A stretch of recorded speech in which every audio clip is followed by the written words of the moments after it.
समाधान।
नमस्ते महर्षि, नमस्ते महर्षि।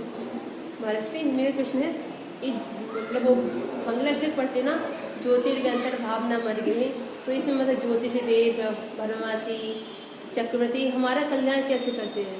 नमस्ते महर्षि। ओम नमः शिवाय। कोई किसी का कल्याण नहीं करता है। कल्याण तो हम अपना स्वयं करेंगे। हम जैसा करेंगे वैसा फल मुझे मिलेगा। हमारा ही बीज बोया हुआ ही काम में आता है। लेकिन मंगलाष्टक है, मंगल रूप में किया गया है, तो सभी के लिए बुलाया गया है कि सभी लोग मिलकर के हम मंगल करें। भगवान से चल रही है प्रार्थना और भगवान की ही वहाँ पर स्तुति की गई है मुख्य रूप से। मंगलाष्टक का मतलब ही ये है। और कुछ भी हम अनुष्ठान आदि करते हैं तो उसमें सभी देवों को बुलाते हैं कि आकर के सम्मिलित होइए और सम्मिलित होकर के प्रार्थना करते हैं कि हम सबका मंगल हो, अथवा हमारी भक्ति में आप भी सहयोगी बने या हमारी सहयोग भक्ति में कोई विघ्न बाधा ना आए, तो आप अपनी व्यवस्था संभालिएगा। कई प्रकार की ऐसी चीज़ें होती हैं, उसका ध्येय मतलब यही है। भवनवासी वेद ज्योतिष, कोई भी देव किसी का कल्याण में कारण, कल्याण तो हमारे परिणामों से होगा और हम परिणाम संयम के साथ होंगे तभी होगा।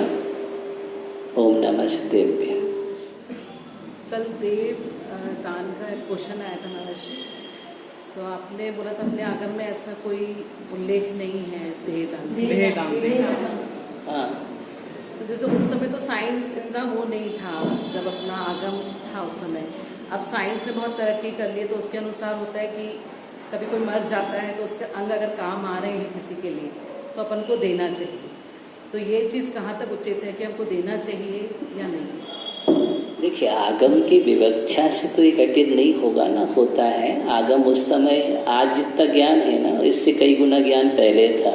ये हमारा गलत सोच है कि हमने विज्ञान ने बहुत तरक्की कर ली है, इसका मतलब विज्ञान बहुत बड़ा हो गया है और हम नीचे हो गए।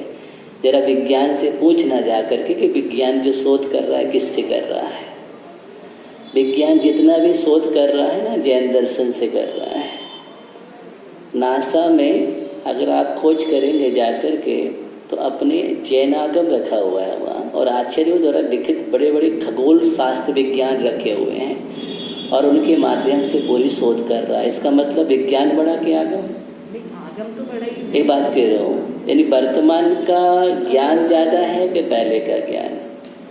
जब साक्षात केवल ज्ञान था, अवधि ज्ञान था, मना प्रज्ञान था, इसके समान तो कोई बड़ा ज्ञान हो नहीं सकता। और वर्तमान का ज्ञान कितना सहमति और श्रुत ज्ञान, उसमें भी कुमति और कुश्रुत ज़्यादा चल रहा है, तो उसकी अपेक्षा हम कहाँ तुलना कर सकते हैं। इसलिए आगम, हम वर्तमान विज्ञान को विस्तार की बात कर रहे हैं तो बहुत सारी चीज़ें हैं कि भौतिकता में परिवर्तन दिख रहा है विस्तार का। बाकी उस समय जो जो चीज़ें थी वो तो आज भी नहीं है।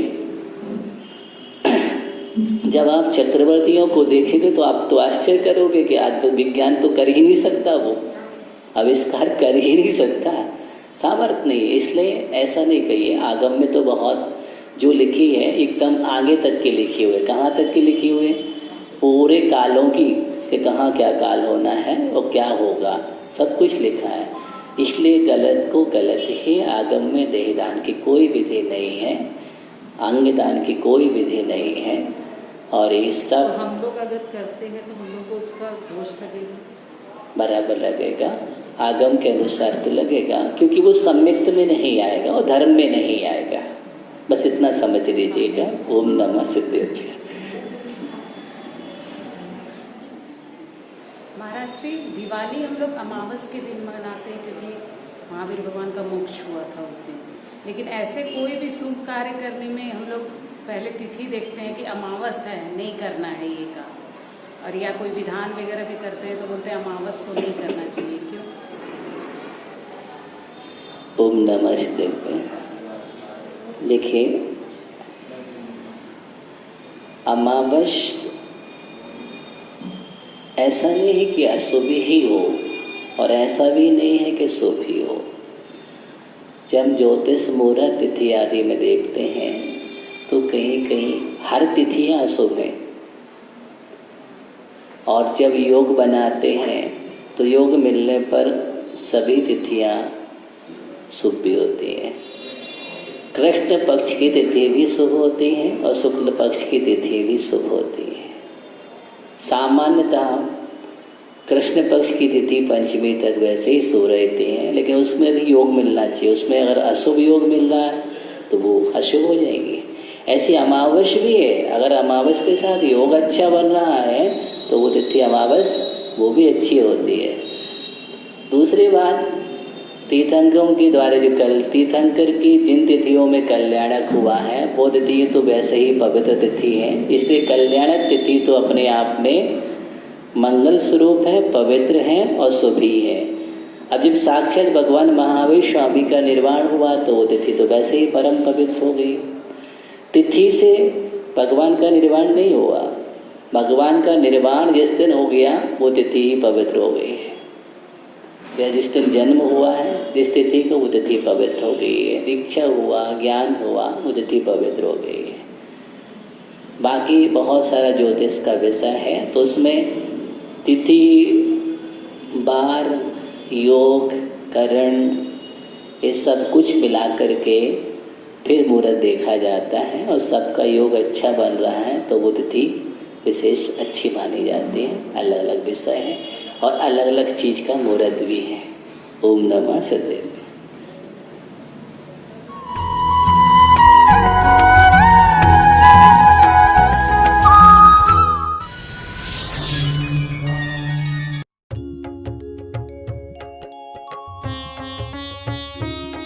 शंका समाधान।